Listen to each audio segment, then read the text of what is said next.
the light, the truth, and the way for all. In our reading today, we hear Jesus spoken of as a beacon, the light of the world to set your sights on, to walk through darkness in the light. While we are journeying in life, it is so easy to allow the darkness to envelop you. Quite recently, I have realised how serious I am becoming in my ripe old age of 21. And as the youngest of us, this does not bode well. Where has my fun-loving bubbliness gone? I've lost my bubbles. Let's look at this together and maybe reflect on us as a whole. Have our bubbles been spent on studies? Not really. How about in the parish? Not really. Has it been spent on forming as a person? No again.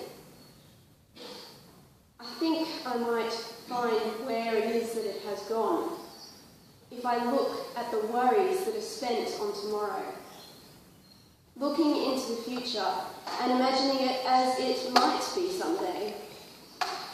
Something that Jesus wasn't and still isn't big on if the Gospels are anything to go by. Now I could go on to give you a full exegesis of this wonderful passage this morning from the Gospel of John, but I don't think that's what we need to hear today or what we need to explore together. What I think we need to focus on is this. It is a train. And thanks to Stefan, I'm able to show you what one of these wonderful contraptions look like. I've got trains on the brain at the moment, and let me tell you why. If we look at life like it is a train, we can see the journey in a way which may shed some light on the reading today. Now, I might be pulling a little bit of a Forrest Gump. Life is like a choo-choo train.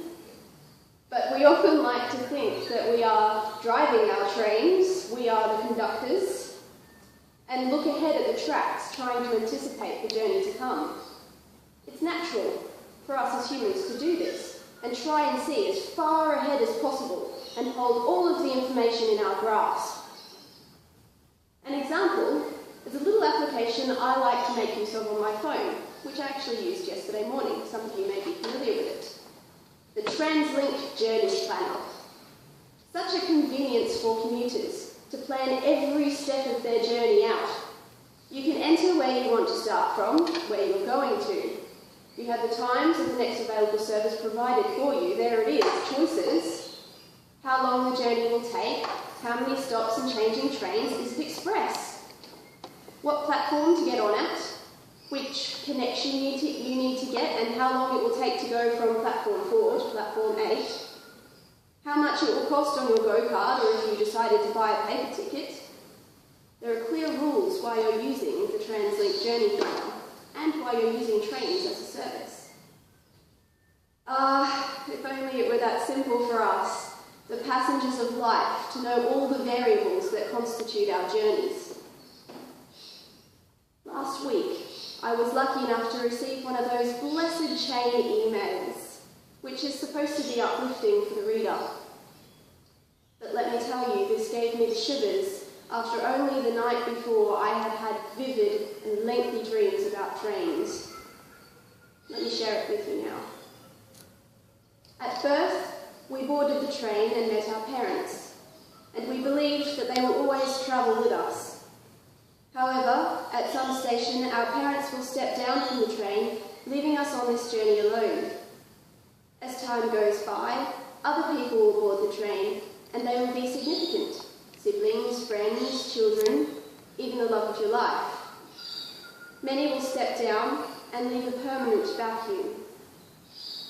Others will go so unnoticed we don't realise that they vacate their seats.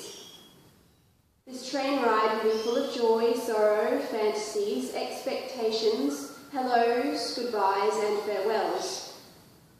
Success consists of having a successful relationship with all passengers, requiring that we give the best of ourselves. The mystery to everyone is, we do not know at which station we ourselves will step down. So we must live the best way, love, forgive, and offer the best of who we are. It is important important to do this because at the time when we do step down and leave our seat, we would like to think that we leave the people who are still on the train with beautiful memories, and for those who will continue to journey on the train of life. Now this is the notchy part. I wish you a joyful journey on the train of life. Reap success and give lots of love. More importantly, thank God for the journey. Lastly, I thank you for being one of the passengers on my train. And that's the bit when you're supposed to burst into tears and then send it off to everybody in your entire inbox.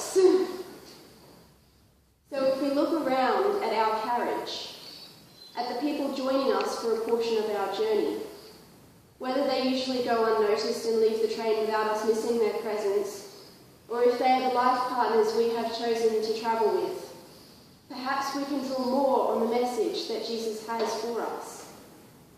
Life isn't about the moment that we step down at the destination. It's about the journey.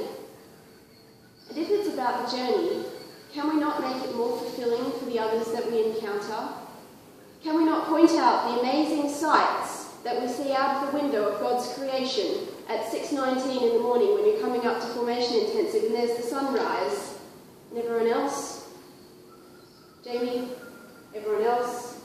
Come on guys, look out the window.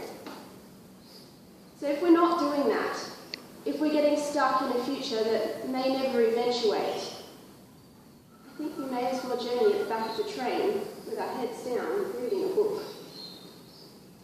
Sometimes it's hard to love all those in your compartment and live together. Sometimes people may hurt us, make us feel like we don't belong on the train. But it's in the journey, not the end. That is where we find God, our light, the way. In the name of the Father, Son, and Holy Spirit, the light, the truth, and the way for all. Amen.